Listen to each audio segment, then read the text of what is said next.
എല്ലാ പ്രേക്ഷകർക്കും നമസ്കാരം. ആരോഗ്യ ദർശനത്തിൻ്റെ ഏറ്റവും പുതിയ എപ്പിസോഡിലാണ് നമ്മളുള്ളത്. ഡോക്ടർ മൂപ്പൻസ് മെഡിക്കൽ കോളേജും വയനാട് ഡിവിഷൻ ചാനലും വർഷങ്ങളോളമായി ആരോഗ്യ മേഖലയിലെ വിഷയങ്ങളെ ചർച്ച ചെയ്തുകൊണ്ട് മുന്നോട്ട് പോവുകയാണ്. പലർക്കും ഇത് ഉപകാരപ്പെടുന്നുണ്ട്. പല വിഷയങ്ങളെക്കുറിച്ചും പല രോഗങ്ങളെക്കുറിച്ചും വ്യക്തമായിട്ടൊരു ധാരണ ലഭിക്കാൻ ആരോഗ്യ ദർശനം നിമിത്തമാകുന്നു എന്നുള്ളതിൽ വലിയ സന്തോഷം. നമ്മൾ ഇന്ന് ചർച്ച ചെയ്യുന്ന വിഷയം ഏറ്റവും പ്രധാനപ്പെട്ട ഒരു വിഷയമാണ്. ലോകത്ത് ആകമാനം ചർച്ച ചെയ്യപ്പെടുന്ന പ്രമേഹം എന്ന രോഗം. അത് എങ്ങനെയാണ് ഉണ്ടാകുന്നത്, അത് എത്രത്തോളം വ്യാപകമായിട്ടുണ്ട്, അതിന് ഇൻസുലിൻ പോലുള്ള മെഡിസിൻസ്, കുത്തിവയ്പ്പും കാര്യങ്ങളൊക്കെ ഉണ്ടെങ്കിൽ പോലും അത് വരാതെ എങ്ങനെ നമുക്ക് കൊണ്ടുപോകാം എന്നുള്ളതാണ് ഇന്ന് ലോകം ചർച്ച ചെയ്യുന്ന ഏറ്റവും പ്രധാനപ്പെട്ട വിഷയം. ലോകത്ത് അത്രത്തോളം ആളുകൾ പ്രമേഹ രോഗത്തെ അഭിമുഖീകരിക്കുന്നുണ്ട്. അതുകൊണ്ട് പല വിഷയങ്ങളും പല പ്രശ്നങ്ങളും ആളുകൾ ഫേസ് ചെയ്യുന്നുണ്ട്. അപ്പോൾ ഇത്തരം കാര്യങ്ങളൊക്കെ ഒരുപാട് എപ്പിസോഡ്സിൽ നമ്മൾ ചർച്ച ചെയ്തിട്ടുണ്ടെങ്കിലും ഇന്ന് നമ്മൾ പ്രമേഹവുമായിട്ട് ചർച്ച ചെയ്യാൻ പോകുന്ന വിഷയം നമ്മളെ ഡയറ്റിംഗ് ആണ്. നമ്മുടെ ഭക്ഷണക്രമം എങ്ങനെ നിയന്ത്രിച്ചുകൊണ്ട് പ്രമേഹത്തെ എങ്ങനെ തടയാം, അല്ലെങ്കിൽ പ്രമേഹത്തെ നമുക്ക് എങ്ങനെ കൺട്രോളിൽ നിർത്താൻ സാധിക്കും, ഇത്തരം കാര്യങ്ങളൊക്കെ ചർച്ച ചെയ്യുന്നു.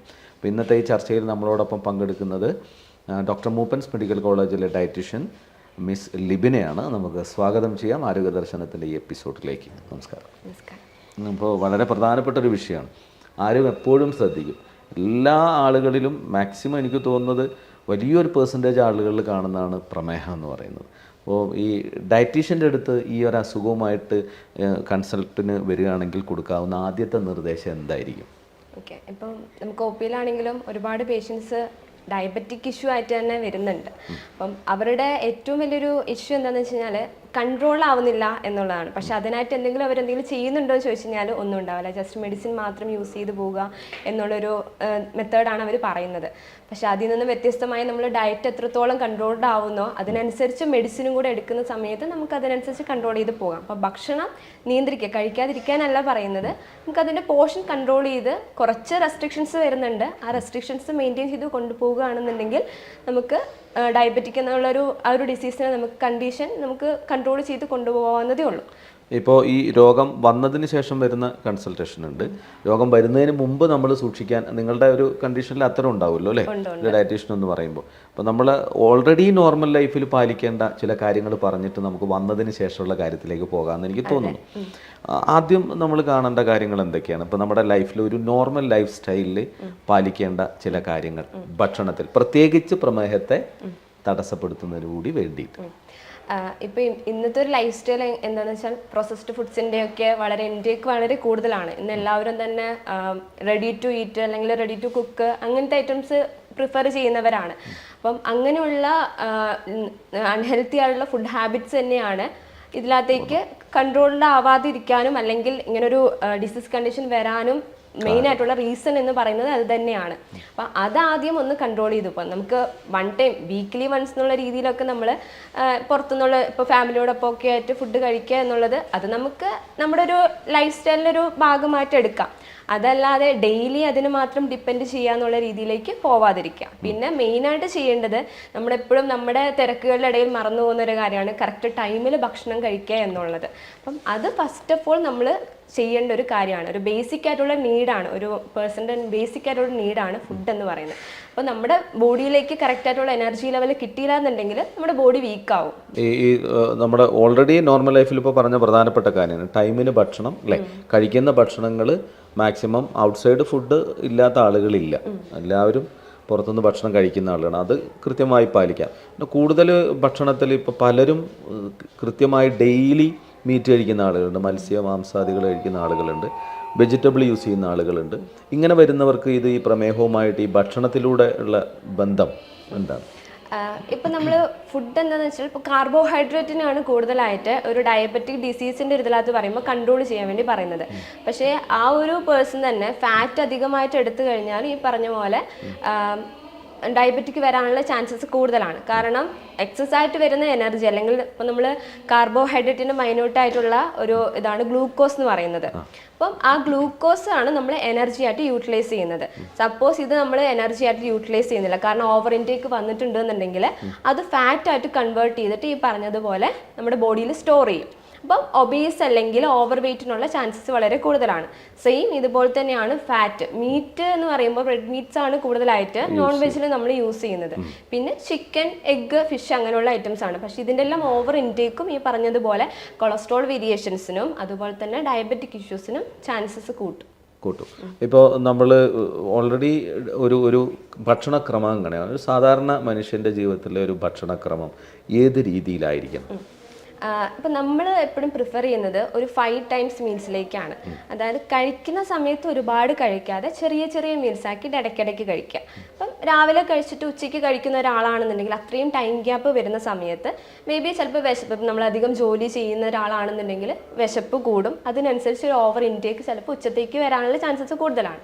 പിന്നെ നമ്മൾ കഴിക്കുന്നത് രാത്രിയിലേക്കായിരിക്കും, നൈറ്റിലേക്ക്. അപ്പം അത്രയും ടൈം ഗ്യാപ്പ് പിന്നെയും വരുന്ന സമയത്ത് ഇത് നമുക്ക് ഡിസീസ് കണ്ടീഷൻ വരുന്നത് മാത്രമല്ല, അതായത് ഗ്യാസ്ട്രിക് ഇഷ്യൂസ്, ഓവറായിട്ടുള്ള ഗ്യാസ്ട്രിക് ഇഷ്യൂസ് വരുന്നതിനൊക്കെ റീസൺസ് ആണ് ഇങ്ങനെ നമ്മൾ ഒരുപാട് ടൈം ലാഗ് ചെയ്തിട്ട് ഫുഡ് കഴിക്കുക എന്നുള്ളത്.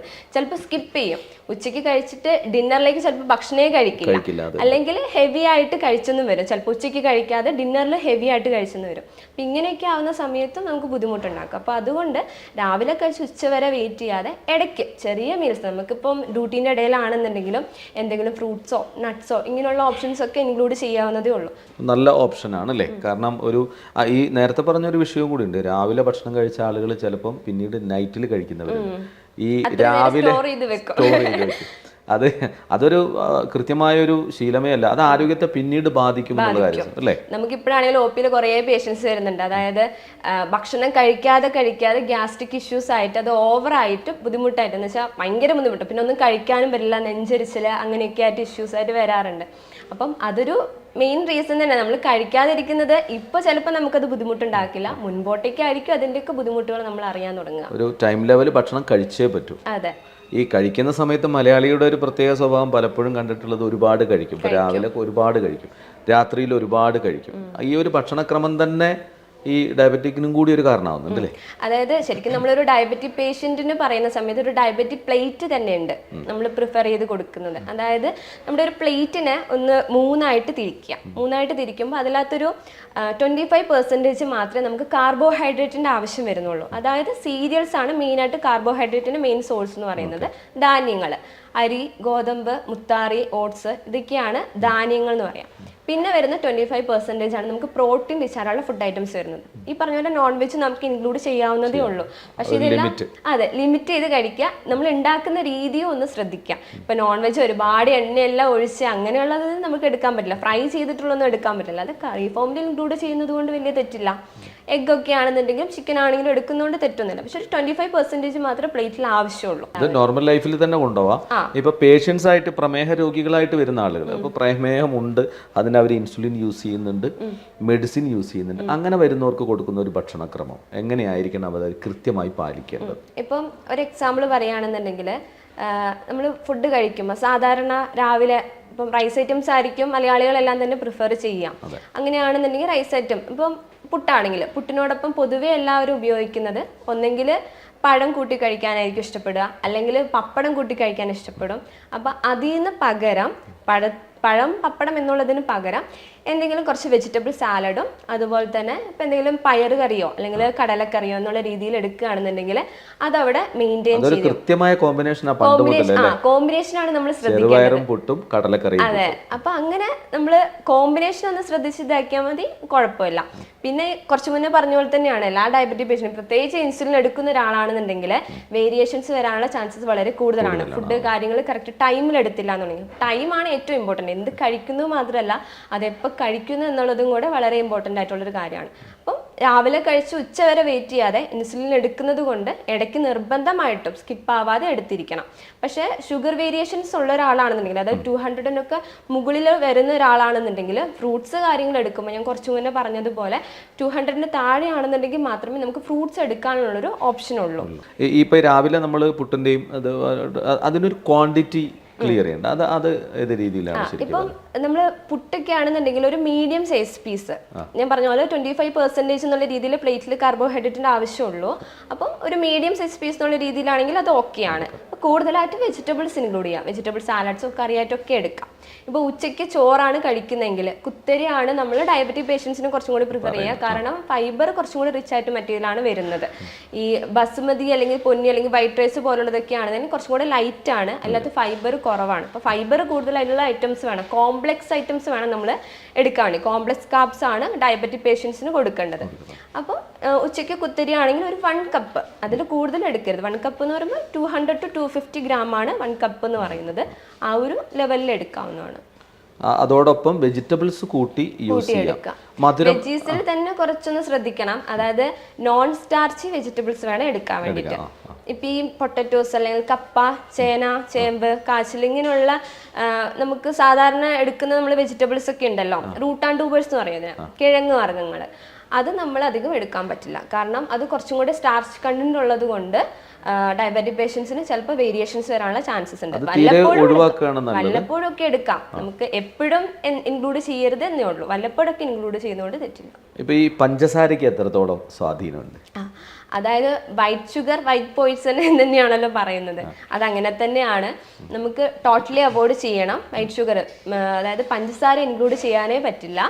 പിന്നെ ആളുടെ ഷുഗർ ലെവൽ അനുസരിച്ച് ഇപ്പം നമുക്ക് ജാഗരിയോ അങ്ങനെയുള്ള കാര്യങ്ങൾ, ശർക്കര കാര്യങ്ങളൊക്കെ ഇൻക്ലൂഡ് ചെയ്യണമോ വേണ്ടയോ എന്നുള്ളത് ആളുടെ ഷുഗർ ലെവൽ അനുസരിച്ച് നമുക്ക് പറയാൻ വേണ്ടി പറ്റുള്ളൂ. നമ്മളെ ഭക്ഷണക്രമത്തിൻ്റെയും ഭക്ഷണശീലങ്ങളുടെ ഒരു അവസ്ഥ തന്നെയാണ് ഏറ്റവും കൂടുതൽ ബാധിക്കുന്നത് അല്ലേ? ഒരു 3 നേരം എന്ന് പറഞ്ഞിട്ട് മലയാളി കൃത്യമായിട്ട് വിഭജിച്ച് വെച്ചിട്ടുണ്ട്. അതെ, രാവിലെ, ഉച്ചയ്ക്ക്, രാത്രിയിൽ. അതിനിടയ്ക്ക് ഇപ്പോൾ കഴിക്കുന്നുണ്ടെങ്കിൽ തന്നെ അത് എണ്ണപ്പലഹാരങ്ങളിലേക്ക് പോകുന്ന എണ്ണപ്പലഹാരങ്ങൾ എത്രത്തോളം നമ്മുടെ ശരീരത്തിന് ദോഷം ചെയ്യുന്നുണ്ട്? അത് ഇപ്പം ഓയിൽ എന്ന് പറയുമ്പം ഇപ്പം പലതരത്തിലുള്ള ഓയിലുണ്ട്. നമുക്ക് വെളിച്ചെണ്ണ ആണ് നമ്മൾ പൊതുവെ കേരളക്കാർ യൂസ് ചെയ്തുകൊണ്ടിരുന്നത്. പക്ഷെ ഇപ്പം മാറി കുറെ പാം ഓയിൽ സൺഫ്ലവർ ഓയിൽ അങ്ങനെ പല രീതിയിൽ നമ്മൾ യൂസ് ചെയ്യുന്നുണ്ട്. പക്ഷെ നമുക്ക് ഇവിടെ അവൈലബിൾ പ്യുവർ ആയിട്ടുള്ള ഓയിൽ എന്ന് പറയുമ്പം അത് വെളിച്ചെണ്ണ തന്നെ ആയിരിക്കും. ബാക്കിയുള്ളതൊക്കെ നമ്മൾ പ്രോസസ് കാര്യങ്ങളൊക്കെ യൂസ് ചെയ്തിട്ട് വരുന്നതായിരിക്കും. അപ്പം അത് അത്രത്തോളം നമ്മുടെ ഇവിടെ പ്യുവറായിട്ട് കിട്ടുന്നതാണെങ്കിൽ നമുക്ക് ഓഫ് കോഴ്സ് സൺഫ്ലവർ ഓയിലൊക്കെ നല്ലതാണ്, അതൊക്കെ യൂസ് ചെയ്യുന്നത് നല്ലതാണ്. പക്ഷെ പ്യുവർ ആയിട്ടുള്ളത് മാത്രമേ യൂസ് ചെയ്യാൻ വേണ്ടി പാടുള്ളൂ. മറ്റേത് വെളിച്ചെണ്ണ നമ്മൾ പറയുകയാണെങ്കിൽ തന്നെ സാധാരണ കടയിൽ നിന്ന് വാങ്ങിച്ചിട്ടുള്ള വെളിച്ചെണ്ണ നമ്മൾ പറയാറില്ല. മില്ലിൽ നിന്ന് ഡയറക്റ്റ് ആയിട്ടുള്ളതാണെങ്കിൽ, ആട്ടി വാങ്ങിക്കുന്നതാണെങ്കിൽ മാത്രമേ ഉപയോഗിക്കാൻ പാടുള്ളൂ. പക്ഷെ അതെന്ന് പറയുമ്പോഴും ഒരു ദിവസം നമുക്ക് ഒരാൾക്ക് ഒരു 10 ml എന്നുള്ള രീതിയിലൊക്കെ മാക്സിമം യൂസ് ചെയ്യാം.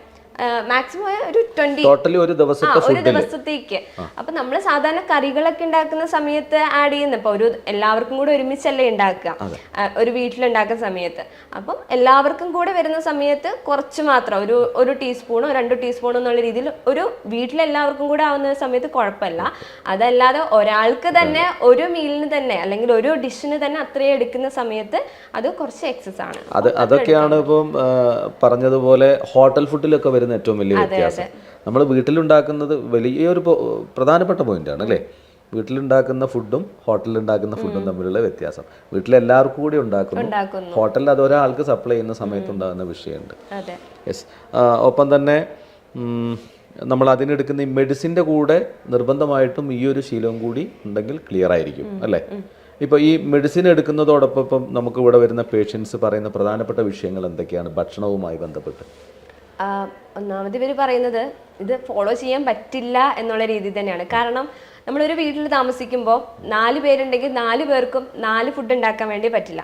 അപ്പോൾ നമുക്ക് ചെയ്യാവുന്നത് ഇപ്പം നമ്മുടെ ഒരു കുടുംബത്തിൽ ഒരാൾക്ക് ഉണ്ടെന്നുണ്ടെങ്കിൽ അവരുടെ ആ ഒരു ഫുഡ് ഹാബിറ്റ്സിനോടൊപ്പം നമ്മളും കൂടെ അതൊന്ന് ചേഞ്ച് ചെയ്യാൻ വേണ്ടി നമുക്ക് പറ്റും. എന്ന് വെച്ചാൽ ഇതൊരു അൺഹെൽത്തി ആയിട്ടുള്ളൊരു ഇതൊന്നും അല്ല പറയുന്നത്. നമ്മൾ പ്രിഫർ ചെയ്യുന്നതാണെങ്കിലും ഹെൽത്തി ആയിട്ടുള്ളൊരു ഹാബിറ്റ് തന്നെയാണ് പറയുന്നത്. അത് എല്ലാവർക്കും സുഖകരമായ ഒരു ശീലം ഉണ്ടാക്കുക. അതാകുമ്പോൾ മുൻപോട്ടേക്ക് നമുക്ക് ബുദ്ധിമുട്ടുണ്ടാവില്ല. ആ ഒരു അവസ്ഥയിലേക്ക് നമ്മൾ എത്തുന്നില്ല.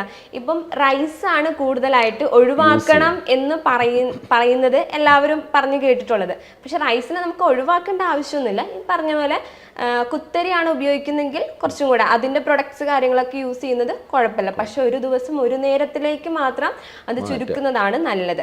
അപ്പം ബാക്കിയുള്ള സീരിയൽസും ഉണ്ട്, നമുക്ക് വീറ്റ് ഉണ്ട്, റാഗി ഉണ്ട്, ഓട്സ് ഉണ്ട്, ഇപ്പം കീൻവ കാര്യങ്ങളൊക്കെ ഇപ്പം അവൈലബിൾ ആണ്.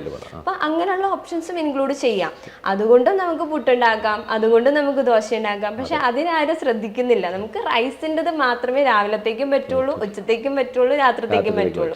പൊതുവെ വീട്ടിലെ കുടുംബത്തിന് വീടിനുള്ളിൽ തന്നെ ഒരു ഭക്ഷണശീലത്തിന് കൃത്യത ഉണ്ടെങ്കിൽ പ്രമേഹ രോഗികൾ ഉണ്ടാവില്ല എന്ന് തന്നെ നമുക്ക് പറയാൻ പറ്റും. അപ്പോൾ ഈ നൈറ്റിലൊക്കെ ഫുഡ് കഴിക്കുന്നത് മലയാളിയുടെ ഏറ്റവും വലിയൊരു ദുശീലമായിട്ട്, ഇപ്പം നമ്മളൊക്കെ അതിൽപ്പെട്ട ആളുകളാണ്. രാത്രി സമയമാണ് 10 മണി 11 മണി ആ സമയത്താണ് ഭക്ഷണം കഴിക്കുക. ആ ഒരു ടൈമിംഗ് വ്യത്യാസം ഈ പ്രമേഹത്തെ എങ്ങനെയെങ്കിലും സ്വാധീനിക്കും? അതായത് നമ്മൾ ശരിക്കും പറഞ്ഞു കഴിഞ്ഞാൽ നമ്മൾ ഭക്ഷണം കഴിക്കുക കിടക്കുക എന്നുള്ള രീതിയിൽ വരാൻ വേണ്ടി പാടില്ല. അത് ദഹനത്തിനൊരു ടൈമുണ്ട്. നമ്മൾ കറക്റ്റ് ഒരു ദഹന പ്രക്രിയ ഇല്ലാന്നുണ്ടെങ്കിലും നമുക്കത് ബുദ്ധിമുട്ടുണ്ടാക്കും. പ്രത്യേകിച്ച് നൈറ്റിലേക്കൊക്കെ ഉറക്കത്തിൻ്റെ ഇടയിൽ ചിലർക്ക് ഷുഗർ ഡൗൺ ആവുക, ചിലപ്പോൾ ഹൈ ആവുക. കാരണം കഴിക്കുന്നു കിടക്കുന്നു എന്നുള്ള രീതിയിലാവുന്ന സമയത്ത് ഷുഗർ വേരിയേഷൻസ് നൈറ്റ് ടൈമിൽ ഉറക്കത്തിൻ്റെ ഇടയിൽ വരാനുള്ള ചാൻസസ് വളരെ കൂടുതലാണ്. അപ്പം മാത്രമല്ല നമ്മുടെ ഒരു സ്റ്റൊമക്കിനാണെന്നുണ്ടെങ്കിലും ആമാശയത്തിനാണെന്നുണ്ടെങ്കിലും ഒരു റിലാക്സേഷൻ കാര്യങ്ങൾ കിട്ടാനുള്ള ചാൻസസ് വളരെ കുറവാണ്. അപ്പം അത് കൊടുക്കുക തന്നെ ചെയ്യണം, ദഹനത്തിനൊരു ടൈം കൊടുക്കുക തന്നെ ചെയ്യണം. അപ്പം ഒരു ശരിക്കും പറഞ്ഞ ഒരു 7-7:30 അല്ലെങ്കിൽ അതിന് മുൻപ് കഴിക്കാൻ പറ്റുമെങ്കിൽ നല്ലതാണ്. അപ്പം നേരത്തെ തന്നെ കഴിക്കുകയാണെങ്കിൽ ഒരു 3 മണിക്കൂറിന് മുൻപൊക്കെയായിട്ട് കിടക്കുന്നതിന് ഒരു 3 മണിക്കൂറിന് മുമ്പായിട്ട് ഭക്ഷണം കഴിച്ചിട്ട് കിടക്കുന്നതിന് മുൻപായിട്ട് ഒരു 10 മണിക്ക് കിടക്കുന്ന ഒരാളാണെന്നുണ്ടെങ്കിൽ എന്തെങ്കിലും ഒരു ഗ്ലാസ് മിൽക്ക്, സ്കിംഡ് മിൽക്ക് എന്നുള്ള രീതിയിൽ എടുക്കുകയാണ് നല്ലത്. അപ്പം അങ്ങനെയുള്ള ഒരു ഓപ്ഷൻ എടുക്കുകയാണെന്നുണ്ടെങ്കിൽ നമുക്ക് നൈറ്റിൽ ഷുഗർ ഡൗൺ ആവുന്ന ഒരു ഇഷ്യൂ വരില്ല. നമ്മുടെ ദഹന പ്രക്രിയ ഒന്നും കൂടെ കൂട്ടാനും ഹെൽപ്പ് ചെയ്യും. പാല് കുടിക്കുന്ന മെറ്റബോളിസം കൂടാനൊക്കെ ഹെൽപ്പ് ചെയ്യുന്നതാണ്. അപ്പം ആ രീതിയിൽ എടുക്കാവുന്നതാണ്. അപ്പം അങ്ങനത്തെ ഒരു ഹാബിറ്റ് നമ്മൾ ഉണ്ടാക്കിയെടുത്തു കഴിഞ്ഞാൽ ഏറ്റവും ബെസ്റ്റ്. ഒരു ടൈമിൽ ഭക്ഷണം കഴിച്ചതിന് ശേഷം നമുക്ക് ഒരു ഗ്യാപ്പ് വേണ്ടത് ഏകദേശം ഒരു 2 മണിക്കൂർ അങ്ങനെ എന്തെങ്കിലും പറയാൻ പറ്റും? അതായത് ദഹനത്തിന് കുറച്ച് ടൈം എടുക്കും. പ്രത്യേകിച്ച് നമ്മൾ കുറച്ച് ഹെവി ആയിട്ട് കഴിക്കണം, മെയിൻ മീൽസ് കഴിക്കുകയാണെന്നുണ്ടെങ്കിൽ ദഹനത്തിന് കുറച്ച് ടൈം എടുക്കും. അപ്പം അതുകൊണ്ടാണ് പറഞ്ഞത് പോർഷൻ കുറച്ച് കഴിക്കാൻ വേണ്ടി. നമ്മൾ സാധാരണ കഴിക്കുന്ന അത്ര പോർഷൻ ഒരേ ടൈമിൽ കഴിക്കാതിരിക്കുക. അപ്പോൾ രാവിലെ കഴിക്കുന്നതാണെന്നുണ്ടെങ്കിലും നമ്മൾ സാധാരണ കഴിക്കുന്ന അത്ര പോർഷൻ കഴിക്കാതെ ഒന്ന് സ്പ്ലിറ്റ് ചെയ്യുക. അതിനാണ് ഇടനേരങ്ങളിലും കൂടെ എന്തെങ്കിലും ഒന്ന് കഴിക്കാൻ പറയുന്നത്. അപ്പോൾ സ്പ്ലിറ്റ് ചെയ്ത് കഴിക്കുന്ന സമയത്ത് നമ്മുടെ ദഹനത്തിനും ബുദ്ധിമുട്ടുണ്ടാവില്ല. കറക്റ്റായിട്ട് നമുക്ക് ഷുഗർ കാര്യങ്ങൾ കൺട്രോൾ ചെയ്ത് കൊണ്ടുപോകാൻ ഹെൽപ്പ് ചെയ്യും. പിന്നെ നമ്മൾ വൈകുന്നേരം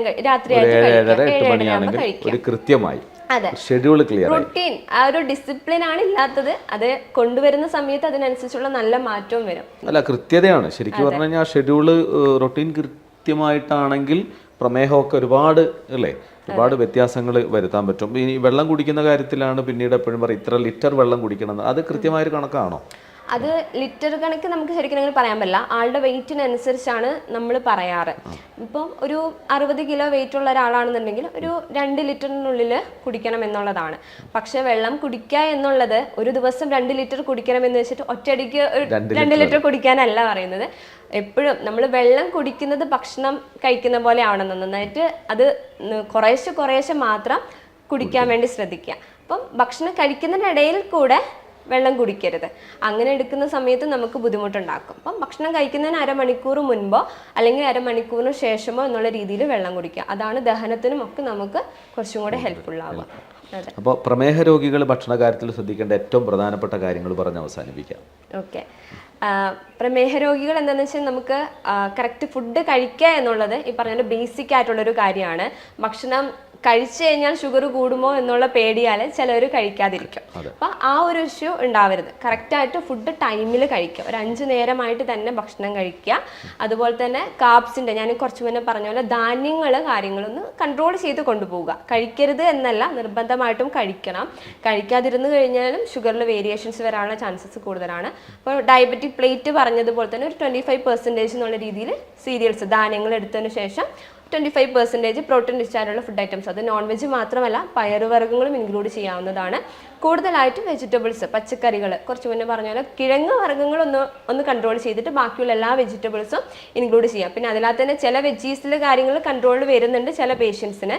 അതായത് തൈറോയ്ഡ് ഇഷ്യൂ ഉള്ളവരൊക്കെ ആണെന്നുണ്ടെങ്കിൽ അതിനനുസരിച്ച് അവർക്ക് കൺട്രോൾ വരും. അപ്പോൾ ഇന്ന് വളരെ പ്രധാനപ്പെട്ട ഒരു വിഷയമാണ് നമ്മൾ ചർച്ച ചെയ്തത്. പ്രമേഹ രോഗികളും പ്രമേഹ രോഗവും വർദ്ധിക്കുന്ന ഒരു സാഹചര്യം, നമ്മുടെ ഭക്ഷണശീലവും ഒപ്പം തന്നെ നമ്മുടെ ചില ജീവിത ശൈലികളും ഈ രോഗത്തിലേക്ക് നയിക്കുന്നുണ്ട്. ലോകത്താകമാനം അത് ചർച്ച ചെയ്യുന്നു. ഇപ്പോൾ നവംബർ 14 എന്നൊക്കെ പറയുമ്പോൾ കൃത്യമായിട്ട് പ്രമേഹ ദിനമായിട്ടൊക്കെ വേൾഡ് ഹെൽത്ത് ഓർഗനൈസേഷൻ ആചരിക്കുന്നുണ്ട്. ഇതൊക്കെ വലിയ സന്ദേശങ്ങളാണ് ആളുകളിലേക്ക് നൽകുന്നത്. പ്രമേഹ രോഗം കുറയ്ക്കുക, കാരണം ശാരീരികമായും അവരുടെ ജീവിത രീതികളെയൊക്കെ ബാധിക്കുന്ന ഒരവസ്ഥ കൂടിയാണ് പ്രമേഹം എന്ന് പറയുന്നത്. അപ്പോൾ അതിന് എങ്ങനെ നമ്മൾ ഭക്ഷണ ക്രമീകരണം നടത്താമെന്നുള്ളത് കൃത്യമായി നമുക്ക് നൽകുകയായിരുന്നു ഡോക്ടർ മൂപ്പൻസ് മെഡിക്കൽ കോളേജിലെ ഡയറ്റീഷ്യൻ മിസ് ലിബിന. അപ്പോൾ നമുക്ക് അടുത്ത എപ്പിസോഡിൽ മറ്റൊരു വിഷയവുമായിട്ട് കാണാം. അപ്പോൾ ഈ വിഷയത്തെക്കുറിച്ച് ഒരു ചെറിയ രീതിയിലുള്ള അവഗാഹം ഉണ്ടായി എന്ന് വിചാരിക്കുന്നു. അപ്പോൾ കൂടുതൽ വിവരങ്ങളൊക്കെ നമുക്ക് ഒരു ഡയറ്റീഷ്യനുമായി കോൺടാക്ട് ചെയ്ത് കഴിഞ്ഞാൽ കുറേ കൂടി കൃത്യമായിട്ട് അറിയാൻ സാധിക്കും. ഇന്ന് പങ്കെടുത്തതിന് മിസ് ലിബിനിക്ക് ഒരുപാട് സന്തോഷം. വീണ്ടും കാണാം. നമസ്കാരം.